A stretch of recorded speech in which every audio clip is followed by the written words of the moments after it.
Termasuk ilmu orang tua kita dulu, nareko angka anak-anak di ayung, itu dikasih cermin disimpan di bawah ayunan.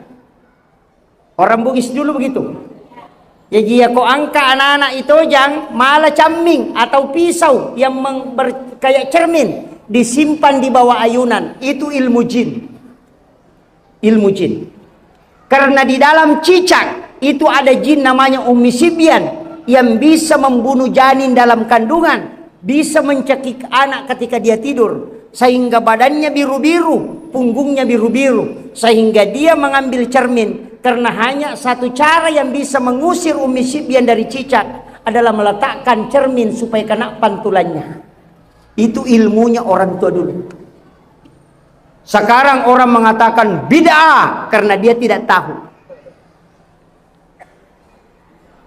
Makanya Nabi Musa mengatakan hati-hati dengan cicak karena di situ ada jin perempuan yang bisa membunuh janinmu dalam kandungan. Rasulullah menyampaikan kepada kita, siapa yang membunuh cicak dengan satu kali memukul supaya kita tidak menyiksanya, maka 200 hasanat dia dapatkan.